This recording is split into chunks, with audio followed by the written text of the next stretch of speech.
Welcome to Part 2 with Sister Heather Farrell, 2 Chronicles. There is yet one man by whom we may inquire of the Lord, but I hate him. Sorry.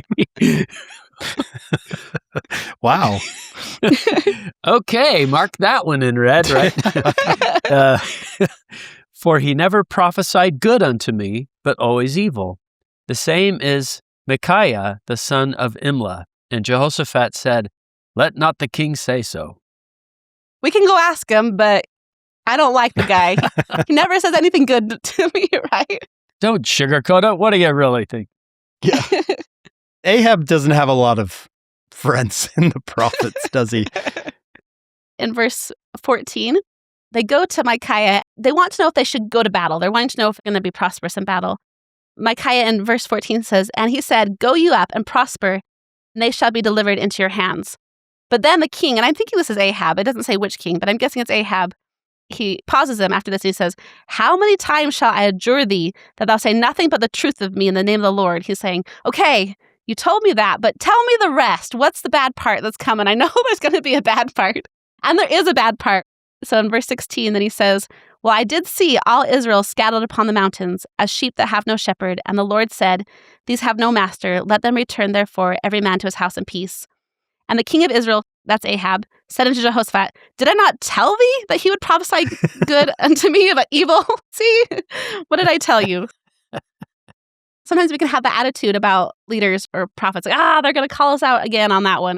I remember one time when I was a young woman, I came back. It was during President Hinckley's time. I was at my aunt's house. My older cousins were a lot older than me, and they came back from priesthood session. I remember she asked them, well, what did they tell you? Oh, President Hinckley just told us about pornography again. Don't do it. And this is like again and again and again. I feel like we can sometimes have that same attitude. I think I want to read the Living Bible again. Didn't I tell you? The king of Israel exclaimed to Jehoshaphat. He does it every time. He never prophesies anything but evil against me. He does it every time. Yeah, especially because Ahab's not the best dude at the moment. He's not getting anything that he wants to hear at this point. He's only getting those stuff like, hey, you got to shape up. Oh, that is funny. Didn't I tell you? Hello? Then let's skip ahead to chapter 19. They go and they have their battle. Is it just me, or does war seem like a national pastime? I think the battle is going, but it looks like he gets wounded and he gets taken back home to his king in Jerusalem. The prophet comes out to him and tells him, chapter 19, verse 2, and Jehu the son of Hanani the seer went out to meet him and said to King Jehoshaphat, shouldest thou help the ungodly and love them that hate the Lord? Therefore is wrath upon thee before the Lord. He's saying, these are all the ways you fall short. Shouldn't you have done this? That's kind of like me in my car the other day. I should be doing this. I should be doing that. But this is the part that when I read this, it almost brought me to tears because it was speaking to my heart. He says, nevertheless, there are good things found in thee. I love that. And that spoke to my heart. You know you're falling short and you know you're not living up to your potential, but nevertheless, there are good things found in thee. And then the last part, and thou hast prepared thine heart to seek God. We know there's things we're falling short of, but the Lord is seeing his heart. He knows where his heart is. And that's really what matters to the Lord. And that's what he's counting there. You know what that reminds me of? Is it Zenith? But I saw some good among the Lamanites. I wanted to go and live there. Yeah. Is this saying you shouldn't have lined yourself with Ahab? Why would you do that? But you're a good guy. But don't align yourself with people like that. Your heart is in the right place, but maybe in practice, sometimes you fall short. But I love that line is like underlined and starred, that nevertheless, there's good things found in thee. I just underlined mine. Yep. Thanks to you. So let's go to chapter 20. We get another war, another attack. Yes, John, I think the ancient world, there was a lot more fighting, which is one reason why we have all these stories about them calling on the Lord so often, right? They're living in crisis situations a lot of the time. And if they're not in a war, they're in a famine. Or the war brings a famine because they trample all of the agriculture, all the real estate growing the agriculture. And so it was a hard time to live. Yeah. I'm glad we're not switching places, right? Jehoshaphat and the kingdom of Judah know that there is this big force coming from Syria to fight them. and they know that they are outnumbered. There's no possible way. They tried aligning themselves with Israel, didn't work. They just know there's no way that they can combat this attack. They've done everything they can. There's nothing else except for the Lord to fight for them. We have in chapter 20, verse 5 through 9, we have this beautiful prayer that Jehoshaphat prays in front of the congregation of Judah. He begs the Lord to come to his temple, to see them and to fight for them. The last verse of this prayer is verse 12. Chapter 20, verse 12. O our God, wilt thou not judge them? We have no might against this great company that cometh against us, neither know we what to do, but our eyes are upon thee. The next verse is that they stand forth with their children and their wives. They go out with everybody. The prophet comes to them, and in verse 15, he tells them, Thus saith the Lord unto you, Be not afraid nor dismayed by reason of this great multitude, for the battle is not yours, but God's. Verse 17, You need not to fight in this battle. Set yourselves, stand ye still, and see the salvation of the Lord God with you. Believe in the Lord your God, so shall ye be established. Believe his prophets, so ye shall prosper. So he's telling them to stand still, don't fight, and the Lord will fight for you. And they do this. They stand there. Instead of fighting, they sing. In verse 22, it says, they begin to sing praise to God. The children of Ammon and the Moabites come against them, and the battle is miraculously won without them even having to do anything. The Lord fights this battle for them. The bad guys turn on each other. Here they come over the hill, like, oh no. And then there they are. They're all dead. Can you imagine? You're like, we're going to put our choir in front. This is our battle force here. And your children, right? They're standing forth with their children. Like, what faith to stand there and to have faith that the Lord will protect you. I had a really beautiful experience when we lived in Jerusalem. We went to Jerusalem with 6 kids. We couldn't afford to have a car because it was expensive and we couldn't get one. We had bikes. My husband blessed our bikes that they would be protected. I had an electric bike, and I would ride my bike up to the university, which is kind of up towards the Mount of Olives, every day. If you've been in Jerusalem, you'll know that the streets in Jerusalem are not designed for bikes or pedestrians or cars. They're these skinny, tiny, narrow little streets, and they're often filled with huge buses, huge tour buses. I was riding my bike down one night, and I almost got sideswiped by this bus. I had a prayer in my heart like this. I was like, Heavenly Father, there's not a lot I can do. This is my only way back and forth. Protect me. Let me get home to my kids. As I'm saying that prayer, I had this feeling, and I know it sounds silly, but the only way I can think about it is that I felt like I had these 2 wings pop out behind my back, and I felt presences there. And I heard these voices say, We're here. And I was like, what? I felt like I had these angels that were flanking me on both sides. I asked them, I was like, really? You got me? And they're like, yeah, we're here to keep you safe. And I was like, okay. And I even asked, like, I'm having this conversation on my bike. I'm like, do I know who you are? They said, no, you don't know who we are, but we're here to protect you. After that, I started, whenever I got on my bike, I would say, okay, here we go, angel squad. Are you there? And I would feel these little wings pop out on my back. And I would think, okay, they got me. I'm here. And it wasn't until this had been going on for a couple months. I have this journal where every day I write in it, but it's like a 5-year journal. So you write a little bit and then you can see what you wrote the year before and the year before that. I got to the entry from the year before and I was reading it. And in this entry, our branch had gone to the temple in Rome because that was the closest temple we could go to. And we had done baptisms. And when I was doing baptisms for a woman, just a temple name, she was Italian. As I came out of the water, I had this voice in my head say, we will protect your family. And at the time I was like, oh, okay, great. That's nice. But when I came back to that after this, it hit me. I thought, they're protecting my family. I have Italian angels like watching me. Like they're flanking me as I ride my bike down this hill. Like, we will protect your family. Coming from an Italian, I was like, wow. And this is great. I have so many experiences. I mean, it's to me to tell just about the way that our family was protected, how I stood forth with my little children and how they were protected and how the Lord sent angels. And I know that there is something that happens in the temple that unlocks power, that unlocks people to help us. There's something that happens where the Lord is able to give us more strength than we could before.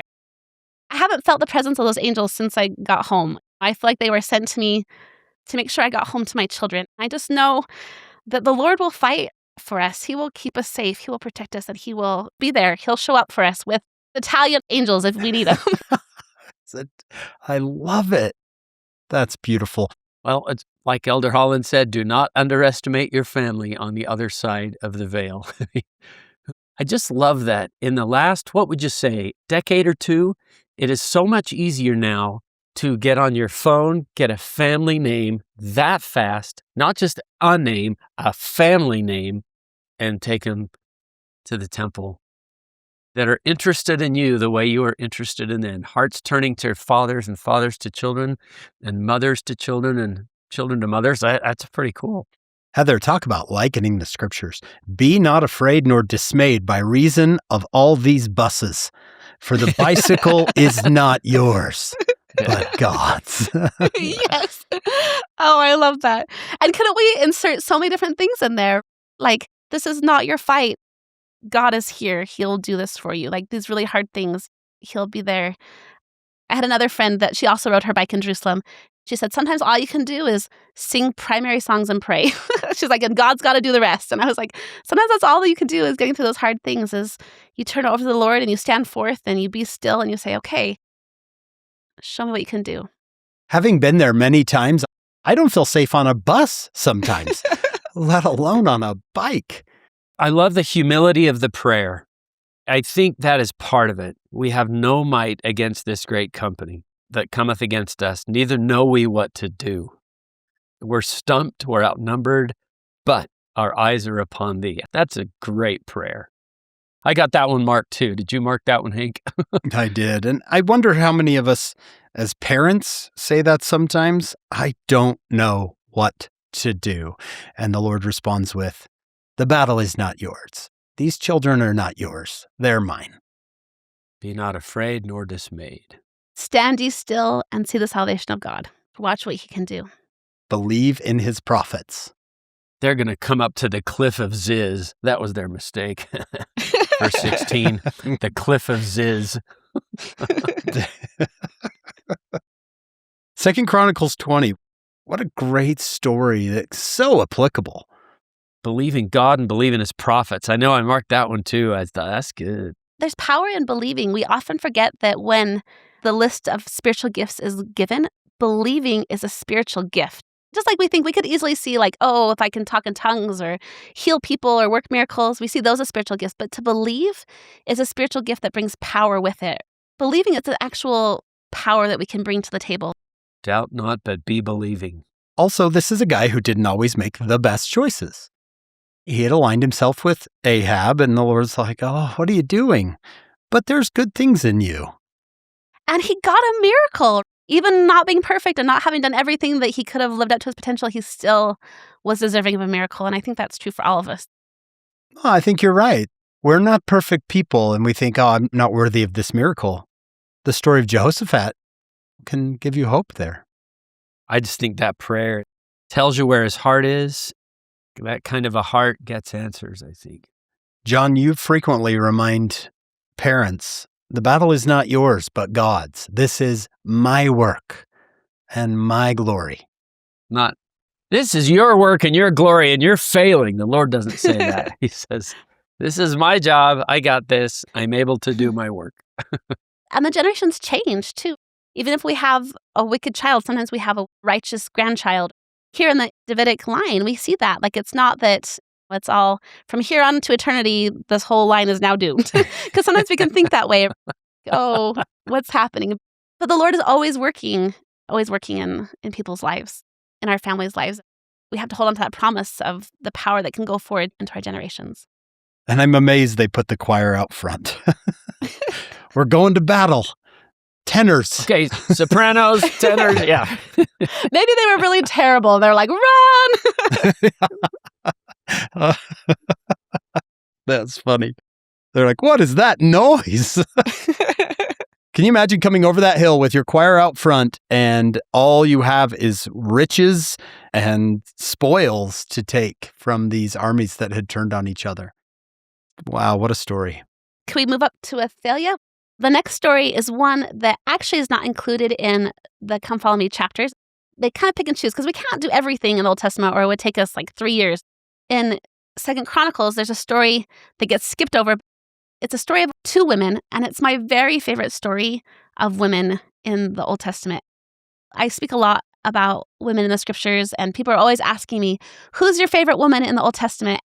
My favorite woman is found here in 2 Chronicles. Her story is also told in 2 Kings 11, and it's told a little bit more clearly in 11, so I might skip back and forth with some of the things or take details from 2 Kings 11 and put them in here. The woman's name is Athaliah. Her son is the king of Judah. His name is Ahaziah. It says here in 2 Chronicles 22, verse 3, said he also walked in the ways of the house of Ahab, for his mother was his counselor to do wickedly. Here we're seeing that power of the Gebirah of the mother in the king's household, that she's influencing him. Athaliah actually is a daughter of Ahab and Jezebel, so she was a political alliance. Back when Jehoshaphat is aligning himself with Ahab, she gets married into the family as a political alliance. She is a northern Israelite marrying into the kingdom of Judah. And there's one scholar that says that she brought the poison of Israel into Judah. She brings with her some of those traditions into the house. And so she is influencing her son and teaching him. And we see here that she's his counselor to do wickedly. We've talked a lot about that power that the woman had in the household religion in that family. And even at the same time, the temple is still doing its thing. What we're concerned here is what's happening in the king's household, how he's living his religion, and he's not doing so great. So he dies. Instead of the throne moving on to his son, Athaliah takes control. Again, this shows us the amount of power that this Gebirah had in the Judean household, that she could step into being king. She could take it without a whole lot of battle or fight.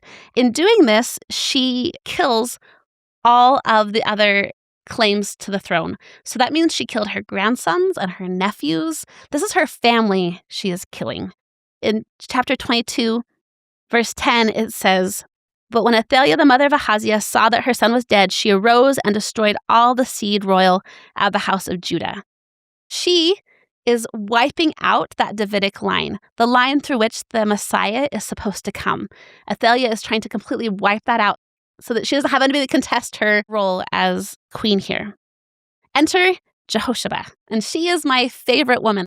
Once you hear her story, I think you'll know why. Chapter 22, verse 11 says, "But Jehoshabeth," and here she's called Jehoshabeth, but in Kings she's called Jehoshaba. I'll probably call her Jehoshaba. "The daughter of the king took Joash, the son of Ahaziah, and stole him from among the king's sons that were slain, and put him and his nurse in a bedchamber. So Jehoshabeth, the daughter of the king Jehoram, the wife of Jehoiada the priest, for she was a sister of Ahaziah, hid him from Athaliah so that she slew him not. And he was with them hid in the house of God for 6 years, and Athaliah reigned over the land." What an incredible story of this woman of Jehoshaba. She's a sister to Ahaziah, so she's a princess. We don't know if she's Athaliah's daughter, because it says she's a sister to Ahaziah. She could be Athaliah's daughter, which means that her grandmother is Jezebel. We have Jezebel and Athaliah, and then somehow we get Jehoshaba, who's married to the priest of the temple. She's aligning herself. She's pointing her eyes and her heart towards the correct worship. She's anchored in that temple, in that official religion, as well as in her home religion. She sees what's happening to these children. In my mind, I have it like this, there's this little movie that plays out, which I'm sure I've just made up because we don't get all those details.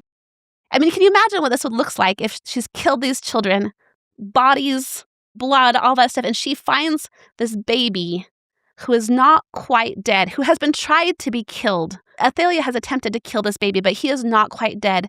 And she finds one of the sons of the babies, and she takes this baby with her and hides him for 6 years in the temple. This baby, whose name is Joash, they are able to present him to the people and overthrow Athaliah as the queen and reinstate the Davidic line.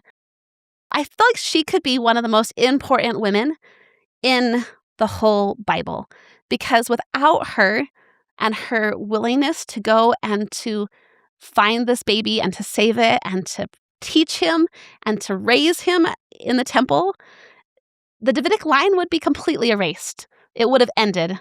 Jesus would not have been able to be born through the line of David if it had not been for Jehoshaba and her personal righteousness, doing what's right and not being like her mother or her grandmother, like breaking that chain and that cycle of unrighteous women.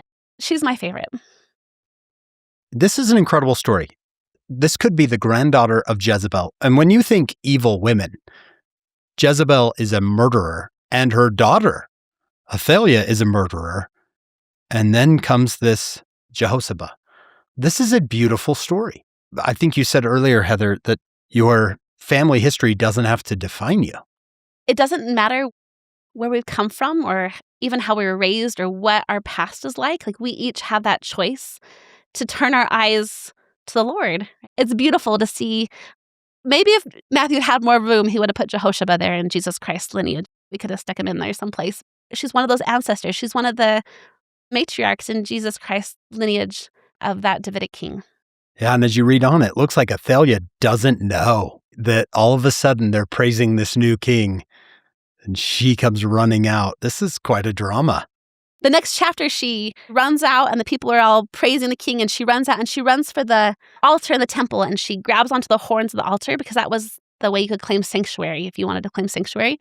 Jehoiada, the priest, he comes and he says, pull her off there. Get her out of there. We can't kill her in the temple. Get her out of the temple and then kill her. So they pull her out and they kill her. Wow, what a story. And all the people of the land rejoiced, and the city was quiet after they had slain Athaliah with the sword. I love that we talked about that. I mean, the Bible could have ended here. Yeah. Because everything that comes after is dependent on, and look at it, stole him from among the king's sons that were slain. She came and rescued him. But I love the idea that King Noah's son, Limhi, says he was not ignorant of the crimes of his father, he himself being a just man. You, as you said, Heather, get to the point where you can say, my parents went this direction, I'm going to go this direction.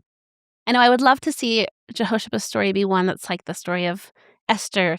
Such an inspirational story. I love it. That's one of my new heroes, Jehoshaba. What do we do next, Heather? All right, let's jump to Hezekiah. Hezekiah is living at a time that is very scary because the northern tribes of Israel are getting attacked by Assyria. This is when the scattering of Israel happens. Is the northern tribes are attacked, they get scattered to all corners of the earth. Because remember, the Assyrians, their philosophy is deport everybody and break up all the families. He sees this happen in Israel and gets scared. He's remembering these covenants, the one about the temple and the one about the Davidic line, and he's like, we got to turn again to the Lord. The way that he does this is that he focuses again on the temple. He's emphasizing the temple and turning away from those false teachings. Then he also institutes the Passover as a bigger celebration than it had been. Hank, will you read verse 5 of chapter 30? They established a decree to make proclamation throughout all Israel, from Beersheba even to Dan, that they should come to keep the Passover unto the Lord God of Israel at Jerusalem, for they had not done it of a long time in such sort as it was written. They had not been keeping Passover for a while. And maybe even they'd been keeping it, but not how it was supposed to be kept. If you think about Passover, that's a family affair. If you've ever been to a Jewish Passover, it's a family thing. This is not something that was celebrated in the official religion in the temple. This is something you did in your home. Interesting here that we see Hezekiah get those traditions in place because they're so important. It's interesting that when people ask what's the most important Jewish holiday, usually people will say Passover, which is true. It's probably the most important one. A Jewish friend said, no, it's not Passover. It's the Sabbath. The Sabbath is the most important Jewish holiday. It's so important we celebrate it every week. And there's certain rituals and things that they do that help that day become so meaningful and so important. And the Passover is very full of rituals, things you read and things you eat, and certain foods, different practices you do that are all based on that household religion. Here, I see when Hezekiah is watching people be destroyed and he's thinking, what do we do? And he prays to the Lord to know what to do. The Lord's answer is focus on the home. Focus on what the people are doing in the home. How are they living their religion in the home? What traditions do they have? What are they doing that is turning their heart to God? Not in our official religion here, but in their home. That's so beautiful. And we see that it does change the people. When they start living and practicing this Passover, it changes them and they make a deeper commitment to the Lord to follow his ways. The Lord's solution is to take it home first, to take it back to those home-based practices. And I think that's powerful. And I see our church doing that in so many ways. That's saying, hey, the teaching needs to happen in your home. What are you doing in your home to make this happen? I think that's a spot where all of us could do a little bit of an examination of our homes and our personal lives and our personal worship of how are we prioritizing that or how are we putting that forth in making it important. I love the little speech Hezekiah gives to the Levites. My sons, be not now negligent, for the Lord hath chosen you to stand before him and to serve him. That's great. He's like, we're going to turn this around and I need your help. Hank, I was just thinking if they had not done it of such a long time in such sort, feeling a little bit of guilt. Are there some things that we haven't done very well in our family for a long time that we need to fix? The way it was designed? Yeah, and how cool of Hezekiah to go, hey, we're doing this, but we're not doing it as well as we could. Let's fix this. Isn't it interesting that the Passover is all about remembering? Yeah. I think we did that a little bit with Easter, where we started to lose the way it was designed. Feels like we've come around to that. And I like that, John, too, because I feel like sometimes in your family you can think, oh, we haven't done family prayer for years, or we haven't done this, and oh, we just can't start doing it all of a sudden. But the truth is you can. It's okay if you haven't done it for a long time, just start. And it's like Hank said, be honest. Heavenly Father, we haven't done this for a long time. Or you could even use these words. We have not done it in of a long time in such sort. As it was written. But we're going to do better. I think that's a great thing. Yeah. The best time to start was yesterday. Let's go now. Right? And you might regret it in the future if you hadn't started already right when you were prompted to. That's great. I love it. I want to finish our discussion about 2 Chronicles with the story of Huldah. Some people might not have ever heard the story, but she is one of the central women in the Old Testament. She is one of the ones you can hold up as a role model for young women and for women. Her story is told in 2 Chronicles 34. This is maybe a generation or so past the time of Hezekiah that we just talked about with the Passover. This is a generation or so in the coming, and there's a king named Josiah. He begins to reign when he is 8 years old. He probably is not reigning himself when he's 8 years old. He's having advisors or a regent or somebody. It says that while he was yet young, he began to seek after the God of David, his father. And I love that when he was young, because he may have had an awesome father as well, but that could have been his mother's influence right there. As we've seen this influence of the queens of Judah, that when he was young, his heart was turned towards the Lord.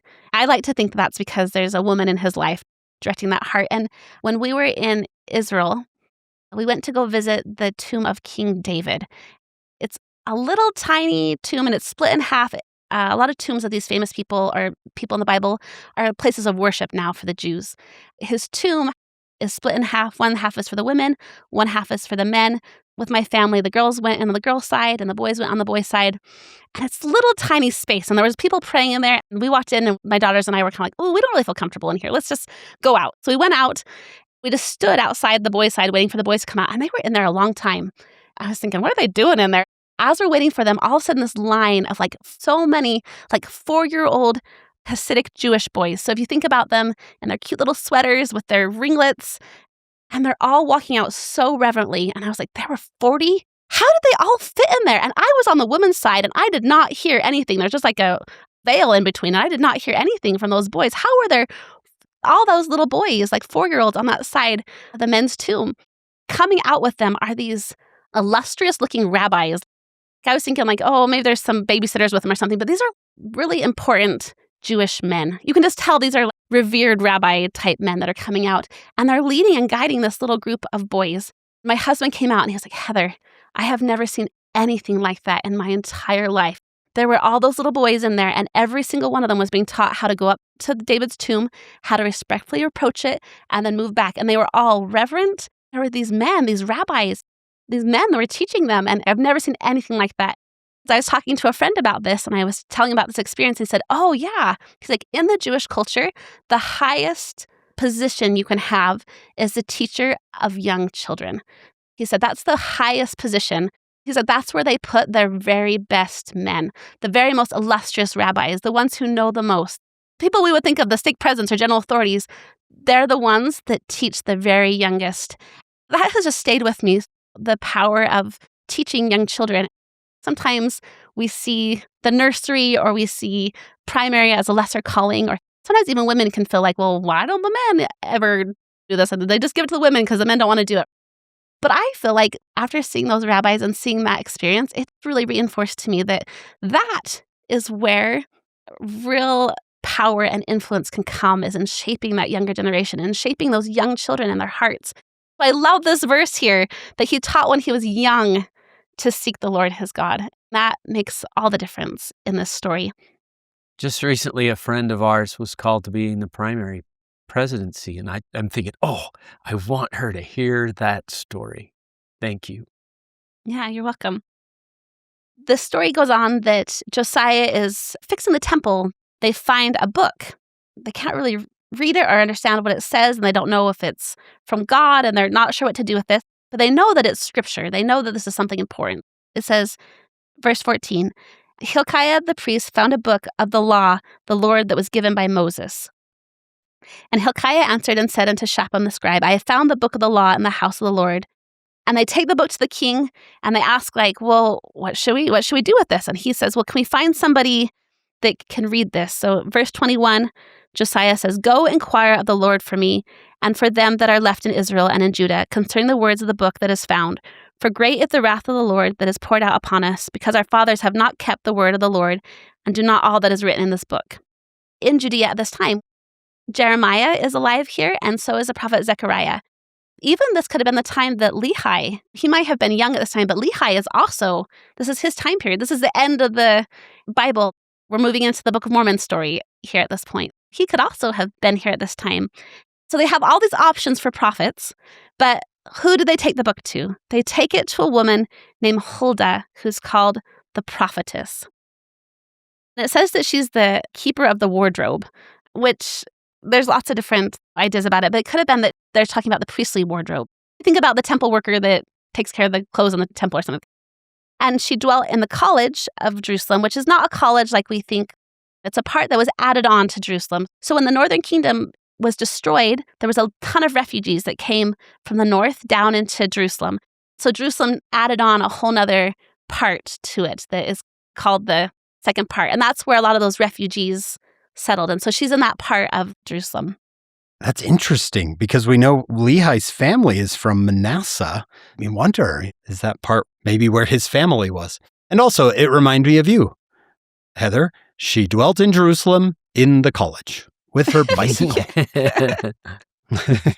I love that application. I had never put that together, Hank. That's Yes. amazing. I might need a shirt or something with that on. I love here that she is called a prophetess. The idea of a prophet was a little bit more ambiguous back in this day than we have. Like we saw in some of the stories, we had multiple prophets. The person who was kind of like what we would consider the prophet was the high priest of the temple in this time period. He was the leader of the Aaronic priesthood. The high priest is the official religion leader, the one that's in charge. But there are other prophets that show up, like Jeremiah and all these people that are moved by the Spirit of the Lord to speak truth. I love that she's called a prophetess because I feel like that's something that women can embody, the idea of being a speaker of truth, of testifying of Jesus Christ, of standing for what is right, of giving predictions of the future, all those types of things that we kind of think of a prophet can do. Anciently, they also believed that women could hold that. And this was really driven home to me, again, when we lived in Jerusalem, because my very favorite spot in Jerusalem is a place called the Huldah Gates. Okay, you could say, like, Heather, it's your favorite because it has the word Huldah in it and you love Huldah. Yes, that's one reason too. But the Huldah Gates were the main entrance into the temple in Jesus' day. They're sealed up, but you can still see the outlines of where they are. And they have excavated the stairs that come down from those gates. If there was one place in all of Jerusalem or all of Israel that you could be like almost 99% sure that Jesus actually touched his foot to, it would be those stairs, because they're the original stairs that go up to the temple. And we know that Jesus went to the temple. He went up that way. They're called the Huldah Gates because Huldah's tomb was believed to be right outside them. But the thing that just really hit me as I was standing on these stairs is that when you're there, you feel like you're up in the sky, that you're just ascending to the hill of the Lord, because the valley is below you. You're moving up these stairs and the Temple Mount is high up on this mountain. It just feels like you are ascending to the house of the Lord. In my heart, I was imagining what it would be like to be a woman in Jesus' day and what it would feel like to walk up those stairs in through the Huldah Gates. Gates, these big, beautiful main entrance to the temple named for a woman who was a prophetess. Imagine if we had a huge gate at Temple Square that said, this is the Emma Gate, and it's beautiful and it's huge, and that's where everybody goes in.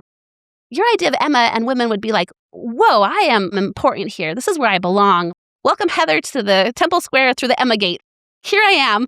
That must have been how women felt going to the temple, is that they were walking through the Huldah Gate, the gate of the prophetess, into a sacred place where they were invited.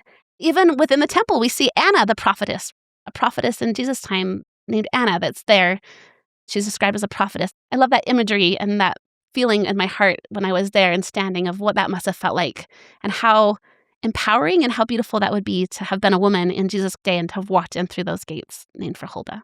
Oh, that's beautiful. When I go there with my groups, I tell them that Neil Armstrong said when he was taken there, to stand here means more to me than standing on the moon.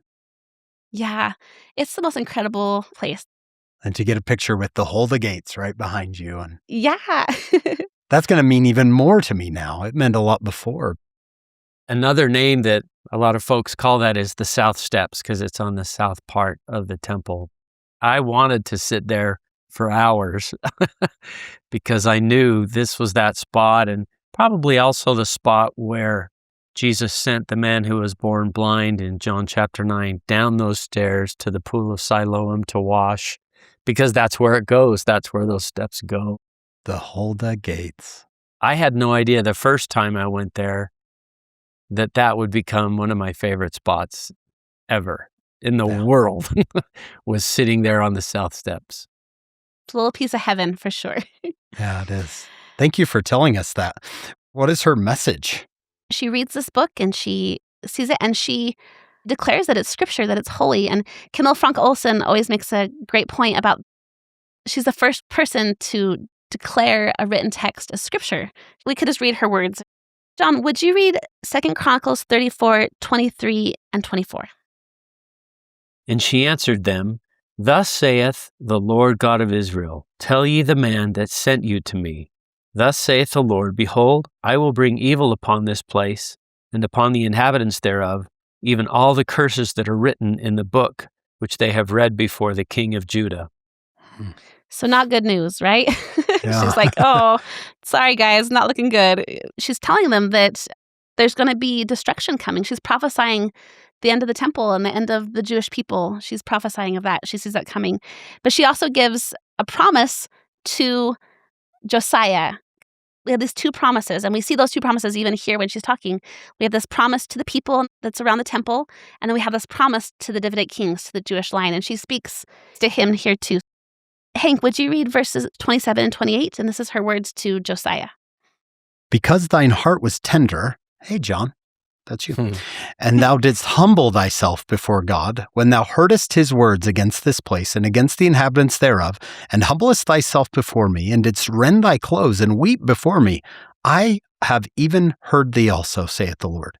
Behold, I will gather thee to thy fathers, and thou shalt be gathered to thy grave in peace. Neither shalt thine eyes see all the evil that I will bring upon this place and upon the inhabitants of the same. So they brought the king at word again. Yeah. In verse 28, we have thine eyes. I'm seeing that theme through all this about the eyes. Even though she's prophesying that there's going to be destruction, that it's almost too late, they're going to be destroyed, she says, but I've seen your heart. I know what you have done personally. Even if the people haven't done it, like I know you as a king, I can see your heart. The Lord is saying, I will gather thee home to your fathers. Like I've seen what you've tried to do. And I love that emphasis there again. How we worship in our hearts and how we worship personally, the Lord cares deeply about that. After this, it happens. This is the destruction of the temple, and the Babylonians come in and they destroy the temple, and they take all the kings of Judah, they carry them off to Babylon.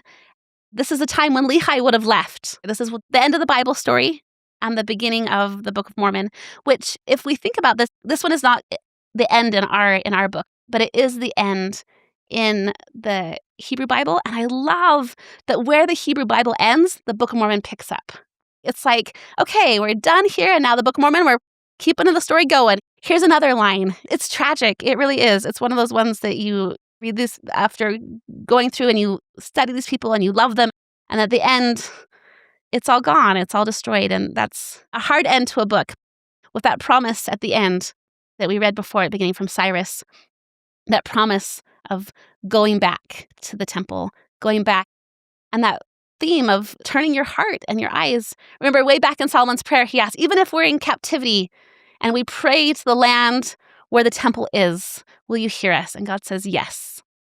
Even then, so that yearning and that desire and that forward looking for the temple and for the Messiah, I love that that's the end. The end of the Hebrew Bible ends right there with that looking forward to the temple and the promise of the Messiah.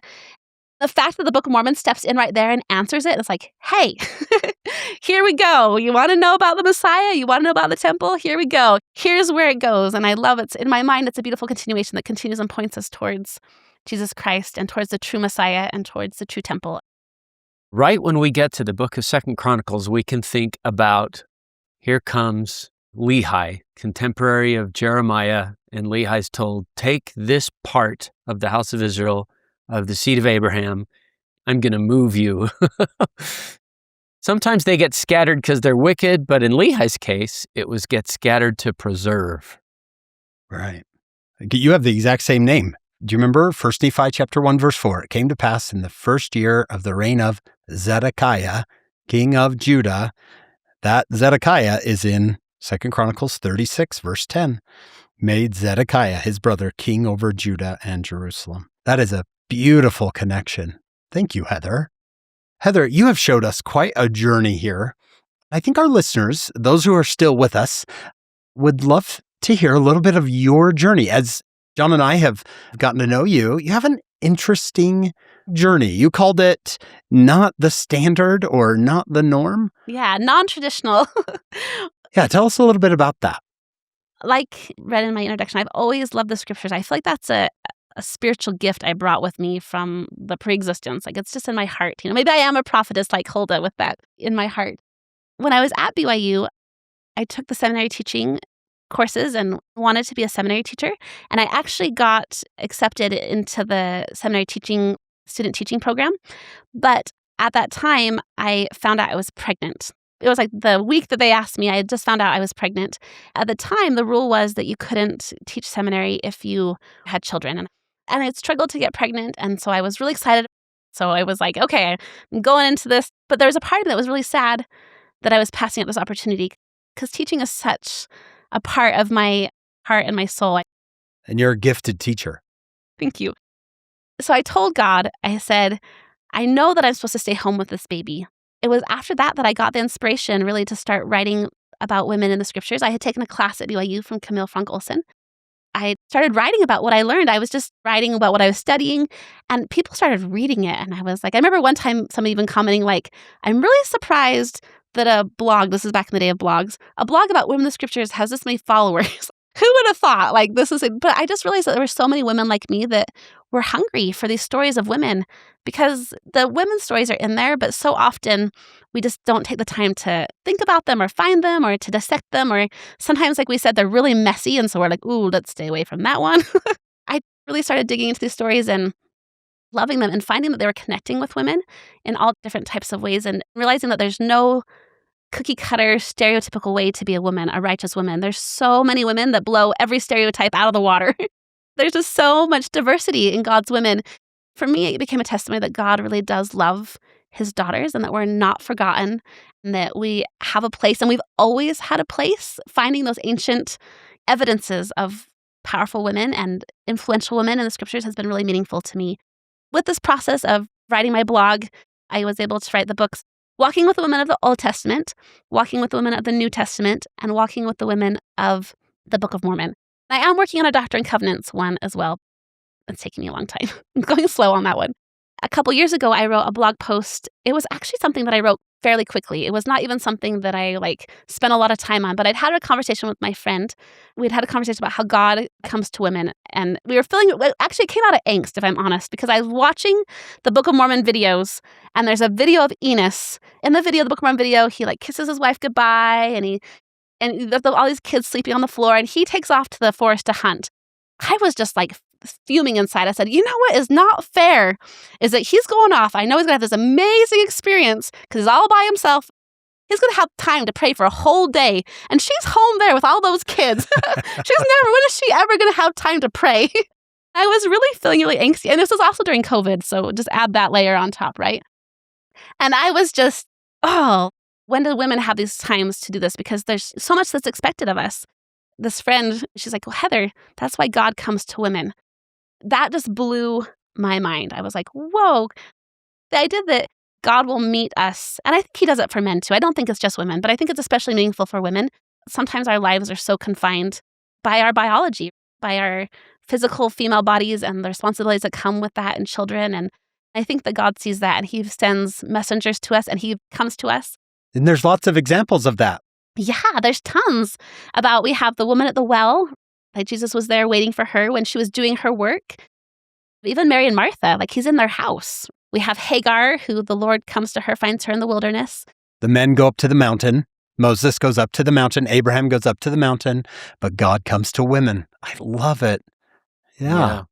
My husband actually, when we were engaged, he was down on one knee. He said, will you marry me? And I said, yes. But I have 3 conditions, which girls, this is the time to ask, just negotiate for anything you want in life, is when a guy is down on his knee. That's the time to know what you're going to ask him because he'll be ready to say yes to anything. I told him that I said, I need to go to Israel. This was something that the Lord had planted in my heart years before. Honestly, if I was Jewish, I probably would have immigrated to Israel and moved to Israel because it was just that strong drive there, but I just didn't know what to do with it. I'm like, so you have to take me to Israel was one of the conditions. And he was like, okay, fine. In his head, he's thinking we'll sign up for a tour with Hank and John and we'll go. You're like, no, that's not what I mean. Yeah. Well, I didn't even know what it was at the time. I didn't really know. I just knew that I was supposed to go. Time goes on and we have kids and life just happens. And then during COVID, I realized that a lot of the programs in Israel were going to be online. So I took a Hebrew class and learned Hebrew for the first time. And I was like, maybe my whole master's degree could be online, John. I could do the whole master's degree during COVID. So I started, but then everything opened back up and they were allowing us to go to Israel. And my husband was like, well, I promised you were going to go. Let's go. And I was like, 6 kids? Can we do this? Can we go to Israel for 2 years so I can go to school?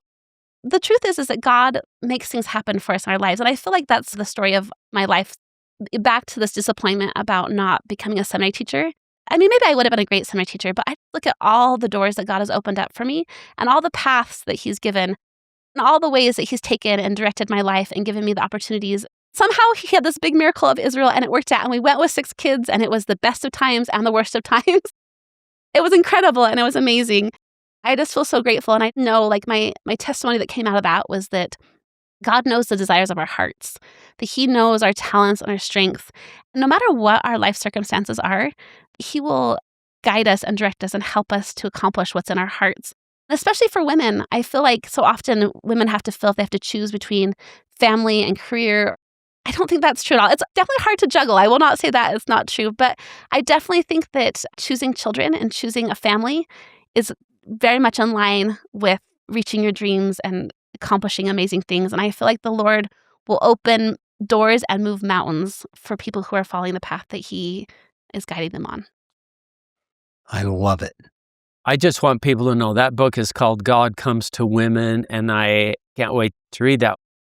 I think that's an empowering thought. I think it's beautiful, and I think it'll bless a lot of people. I'm so glad you mentioned that. It's so interesting. I'm going to be chewing on that for days. Heather, womeninthescriptures.com, that's still being updated as much as you can? Yeah, it still is a treasure trove of all the things I've written before on there and resources. I haven't been as good about updating it recently because I've been doing school and other things, but there's still a lot of good things on there. And A lot of good resources. Hopefully it can handle a little bit of high traffic this week. I'm sure our listeners are all big Heather Farrell fans and want to head over there and check that out.